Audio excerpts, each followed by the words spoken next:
Olá a todos e todas, está no ar mais um Extra Classe TV especial de férias.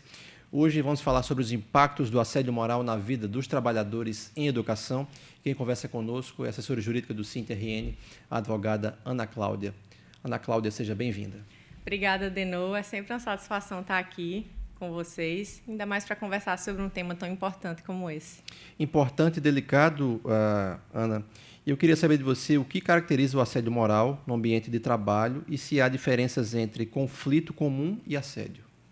Certo. O assédio moral, de uma forma geral, ele pode ser identificado quando a gente vê condutas que têm a intenção de diminuir o trabalhador, de constranger, isolar, ou seja, humilhar aquela pessoa. Essa conduta é intencional e repetida no tempo, prolongada. Então, isso se diferencia de meros desentendimentos no ambiente de trabalho. Que são normais, divergências de opiniões, divergências técnicas e até de atos de gestão, né? Porque o assédio moral, ele muitas vezes, na verdade, na maioria das vezes, ele acontece de cima para baixo, né? Normalmente de um gestor em relação a um subordinado. Mas pode acontecer também o contrário, o que é muito mais difícil, ou entre colegas de mesma hierarquia. Mas o que caracteriza mesmo é a repetição, aquela situação que está todo dia ali acontecendo ou numa frequência muito grande. Os atos de gestão, que são aquelas cobranças, né, as situações em que o gestor precisa chegar junto, precisa dar um feedback que às vezes não é legal, não são considerados assédio moral. Pode existir a situação de que uma atitude isolada gere um dano moral? Pode. Porque, às vezes, é uma coisa que extrapola. Mas é diferente de assédio. Assédio tem aquela característica de ser uma conduta reiterada, intencional. Agora, Ana, quais são os impactos psicológicos, emocionais e físicos mais comuns? Eu sei que não é a sua área, mas Sim. assim, você dialoga muito com os trabalhadores em educação há muito tempo. Isso. Exatamente. O assédio moral, ele se mostra logo na parte emocional. Como é uma violência, né, ela é silenciosa, tanto por isso que é muito difícil a gente comprovar às vezes. Mas o trabalhador, ele normalmente apresenta aquelas situações de ter medo de chegar no setor, crise de ansiedade, crise de pânico. No próprio ambiente de trabalho, você vê uma baixa na produtividade, uma vontade de pedir remoção, aumento de afastamentos por licença médica. Então, tudo isso vai gerando, tudo isso é decorrente desse assédio moral. Aí isso evolui para uma parte física. Aquela pessoa começa a apresentar dores de cabeça constantes, gastrite, queda de cabelo. A gente vê muito assim atendimento, dores no corpo generalizadas, muito associada à fibromialgia, por exemplo, que hoje, inclusive, a pessoa que tem fibromialgia é considerada pessoa com deficiência. Isso pode vir, na verdade, hoje já se sabe que está interligado com essa parte psicológica. Então, isso tudo, né, afeta demais a vida do trabalhador, do educador. E a gente vê um aumento considerável nos casos de denúncias e nos próprios atendimentos de professores que vêm sofrendo esses sintomas no ambiente de trabalho. Agora, no coletivo, como é que o assédio moral impacta o ambiente de trabalho? De uma forma geral, isso não é bom, assim, obviamente que não é bom para a pessoa que está sofrendo, para a instituição é péssimo, porque fica logo conhecido ali, né, aquele local de trabalho, ninguém quer ir para lá. Então, isso impacta totalmente o fluxo de trabalho daquele local. Isso tem levado ao afastamento de muitos profissionais da educação, Ana. Inclusive, a gente pode citar como exemplo, que é a sua área, né, a Rede Municipal do Natal. Sim, com certeza. A gente vê nos atendimentos a questão, principalmente, das licenças médicas, que são necessárias. As pessoas precisam ter o afastamento para conseguir, principalmente na parte psicológica, né, voltar para si. A gente vê a questão das remoções, né, aquilo que eu disse, que às vezes o ambiente de trabalho ele se torna um ambiente em que nenhum professor vai querer ficar lá.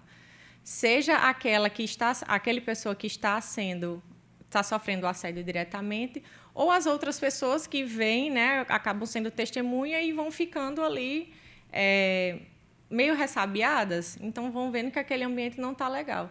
Então, a gente vê muito isso, os afastamentos e os pedidos de remoção.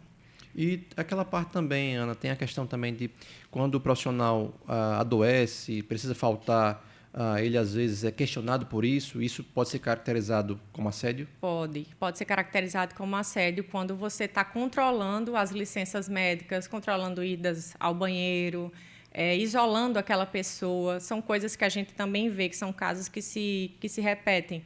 Aquele professor fica sem saber dos compromissos que ele deveria participar, entende? Então, essa parte de controlar, de dizer você não pode entrar de licença, se isso é uma coisa que é utilizada para isolar, para diminuir, para constranger realmente aquela pessoa, e aquilo que eu disse, é uma situação que ocorre direto, então ele é um exemplo claro de assédio moral. Agora, Ana, o assédio moral ele também é utilizado para enfraquecer a luta dos trabalhadores, dos educadores, né? Quando um trabalhador ele decide participar de uma assembleia, de um ato e o seu superior o questiona? Infelizmente, é uma das formas de realmente o assediador imprimir essa conduta que vai constranger a pessoa, uma forma de retaliar. Sim. Né? E assim você, na intenção de fragilizar aquela pessoa, então você também fragiliza a luta dela. Ok, Ana. Vamos agora para um rápido intervalo e voltamos já com esta classe TV especial de férias. Pesquisa do IPEA revela que sindicalizados ganham 33,5% a mais do que não sindicalizados. Além das lutas em defesa da manutenção de direitos, por novos benefícios e melhores salários, o filiado ao SINT-RN tem direitos exclusivos, como assessoria jurídica, Casa do Trabalhador em Educação, assistência especial para aposentados e a maior área de lazer do movimento sindical do RN. Quem fica junto, ganha mais. Filie-se ao SINT-RN. Estamos de volta com esta classe TV especial de férias. Hoje estamos falando sobre os impactos do assédio moral na vida dos trabalhadores em educação. E quem conversa conosco é a advogada Ana Cláudia, que assessora o SINT-RN no âmbito da rede municipal do Natal. Ana, o que o trabalhador ele pode fazer quando ele identifica que está sendo vítima de assédio moral? Ele percebe, ele tem certeza disso? De forma imediata, o trabalhador ele pode e deve manter registros detalhados do que está acontecendo. Como assim? Um caderno, como um diário. Você registrar o que aconteceu, data, hora, local, quem estava presente, o que foi dito. Então, toda vez que acontecer, fazer esse registro. Isso são coisas imediatas. Fazer esse diário, evitar falar com o agressor, né? Sozinho, sempre ter uma testemunha ali, uma pessoa em quem você confie. Procurar o sindicato é algo que pode ser feito imediatamente, porque a gente tem um protocolo específico para essas situações de assédio moral. A gente acolhe essa pessoa que está sofrendo esse assédio junto com a assessoria. A diretoria do jurídico oficia a Secretaria Municipal de Educação para tomar as providências em relação àquela conduta, né, àquela situação que está acontecendo. E procurar ajuda emocional. A gente vê como é importante que aquela pessoa se sinta acolhida e tente ficar fortalecida emocionalmente para poder passar por todo o processo com o apoio que ela precisa. Você falou aí na questão do acolhimento, né, na parte do papel do sindicato, né, com Sim. a sua assessoria, com vocês, com o protocolo. Isso, é muito importante, porque o sindicato tem estrutura para poder acolher e ajudar essas pessoas. E a gente, da assessoria, a gente faz a parte jurídica para que o sindicato oficie a secretaria com um documento fundamentado daquilo que está acontecendo, né? E com todas as ferramentas jurídicas que embasam aquele pedido de tomada de providências. Isso é importante, Ana, para que as pessoas saibam que não estão sozinhas, caso estejam passando por isso. Agora, Ana, como é que o governo e os municípios devem agir para prevenir e combater o assédio moral? Já emendo outra pergunta, há uma negligência por parte dos gestores?